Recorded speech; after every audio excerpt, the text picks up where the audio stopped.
जिस प्रकार बेटा साइंस के अपने कुछ नियम होते हैं, ठीक उसी प्रकार अर्थशास्त्र में भी अपने कुछ नियम होते हैं। उन नियमों के अंदर सबसे पहला आता है लॉ ऑफ डिमांड।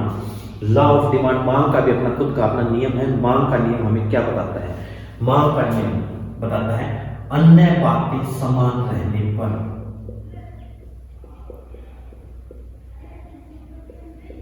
अन्य बातें समान रहने पर। अब बात आती है बेटा, सबसे पहले हम इस नियम को पढ़ने से पहले आपको अन्य बातें होती हैं उन्हीं के बारे में बता देते हैं। अन्य बातें कौन सी होती हैं बेटा? हमने अपनी पिछली वीडियो के अंदर मांग को निर्धारित करने वाले तत्व या मांग फलन के अंदर पढ़ा था बेटा।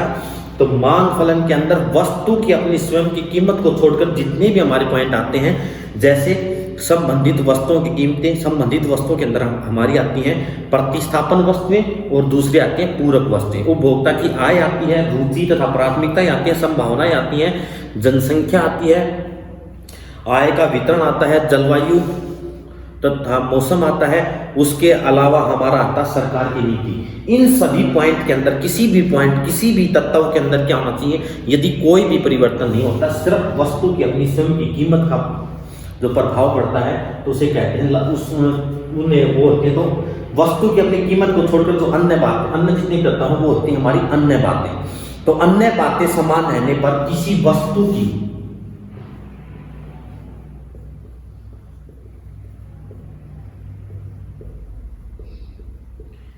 अपनी कीमत में, किसी वस्तु की अपनी कीमत में वृद्धि होने पर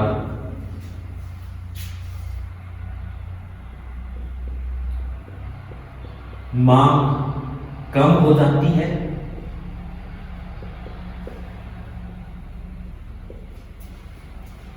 तथा वस्तु की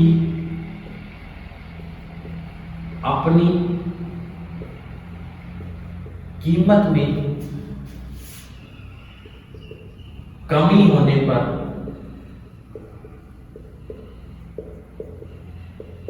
मांग अधिक हो जाती है।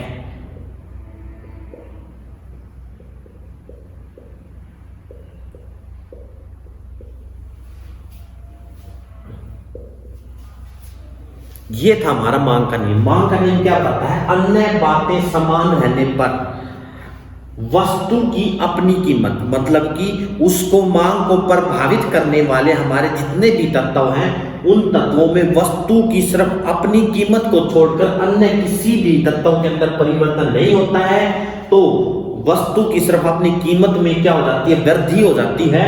तो वृद्धि होने पर उस वस्तु की मांग क्या हो जाती है बेटा? कम हो जाती है। और वस्तु की यदि अपनी कीमत क्या हो जाती है? कम हो जाती है, तो वहां पर उस वस्तु की मांग क्या हो जाती है बेटा? अधिक हो जाती है। तो ये कहलाता हमारा मांग का नियम। इसको एक तालिका के द्वारा समझते हैं। यदि मान लीजिए हम एग्जांपल लेते हैं आइसक्रीम का। यदि कहता है आइसक्रीम की कीमत 10 है और तो उसकी मांग है बेटा 20, तो हम 20 आइसक्रीम खरीदते हैं। यदि कहता है आइसक्रीम की कीमत कम होकर 9 रुपए हो जाती है, तो उसकी मांग क्या हो जाती है? 25 आइसक्रीम की हम डिमांड करने लग जाते हैं। यदि आइसक्रीम की कीमत इससे भी कम होकर 8 हो जाती है, तो हम उस वस्तु की कितनी मात्रा खरीदते हैं? 30। यहां पर प्राइस और ये क्वांटिटी।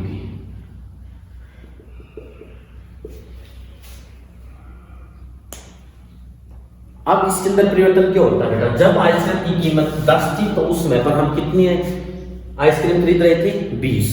तो जब वस्तु की कीमत 10 रुपए से कम होकर कितनी हो जाती है?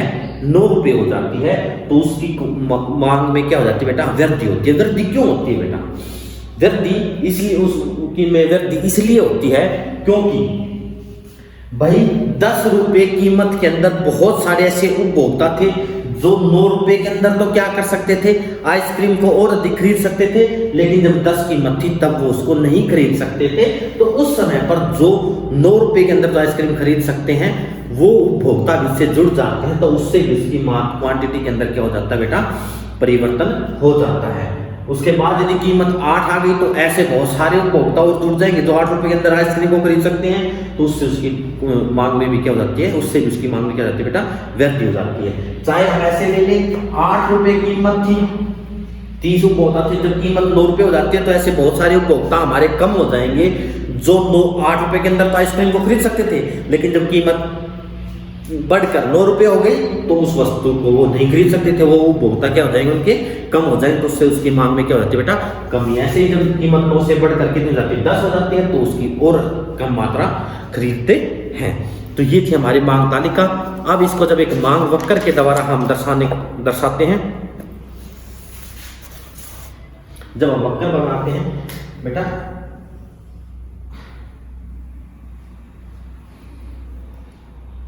ये हमारा O, ये X, ये Y। OX अक्ष के ऊपर हम लेते हैं क्वांटिटी, OX अक्ष के ऊपर हम क्या लेते हैं, क्वांटिटी। OY अक्ष के ऊपर हम क्या लेते हैं, प्राइस, कीमत।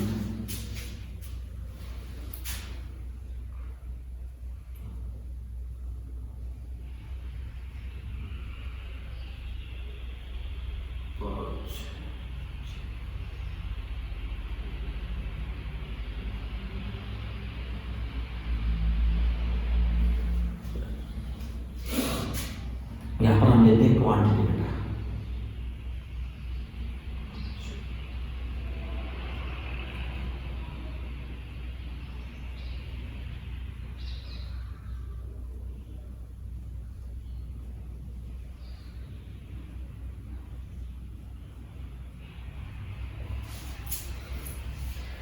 जब कहते हैं कीमत क्या है हमारी 10, वस्तु की कीमत कितनी है 10, ये क्वांटिटी हम कितनी खरीदते हैं 20।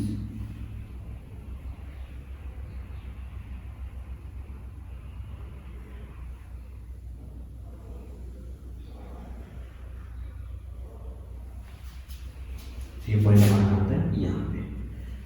जब कीमत कम होकर कितनी जाती है बेटा 9, हम कितनी मात्रा खरीदते हैं 25। जब हमारी कीमत 9 से कम होकर और कितनी जाती है 8, तब हम कितनी मात्रा खरीदते हैं 30।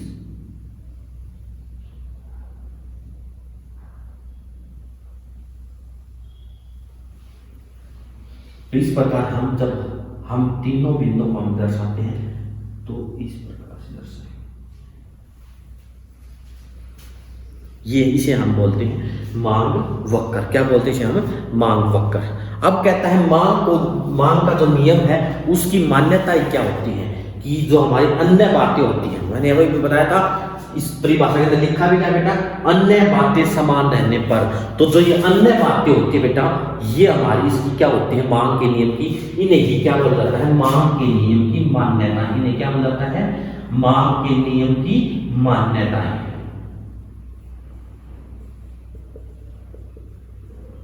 इन्हें ही बोलते हैं हम मांग के नियम की मान्यताएं। अब बात आती है मांग के नियम की मान्यताएं कौन कौन सी हैं।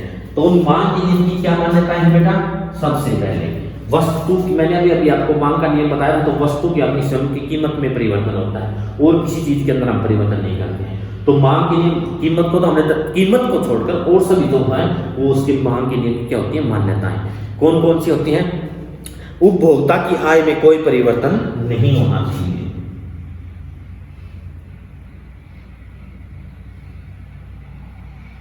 उपभोक्ता की आय में परिवर्तन नहीं होना चाहिए।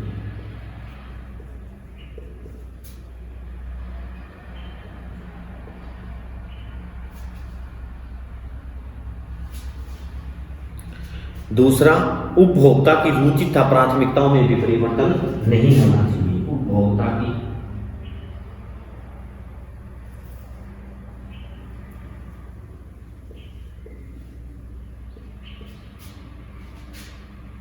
प्राथमिकता एवं रुचि में भी परिवर्तन नहीं होना चाहिए। रुचि में भी परिवर्तन नहीं होना चाहिए।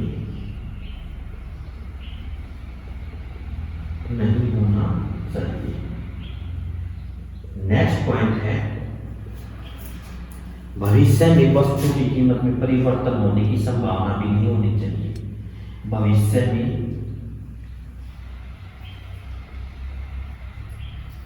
वस्तु की कीमत में परिवर्तन की संभावना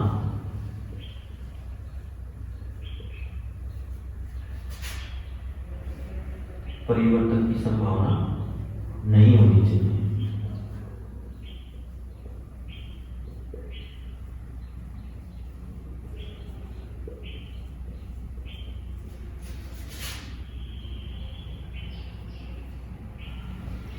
नेक्स्ट हमारा आता है कि संबंधित वस्तुओं की कीमतों में भी परिवर्तन नहीं होना चाहिए।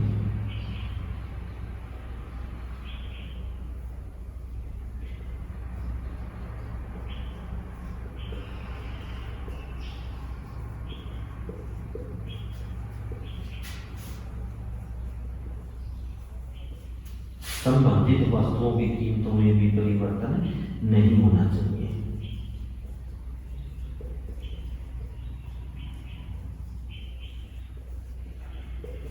ये मांग के नियम की मान्यताएं होती है। क्या होती है? मान्यताएं। मांग के नियम की मान्यता क्या है कि सिर्फ और सिर्फ वस्तु की कीमत के अंदर परिवर्तन होना चाहिए और उसके अलावा किसी भी तत्व के अंदर परिवर्तन नहीं होना चाहिए। तो किस तत्व में परिवर्तन नहीं होना चाहिए?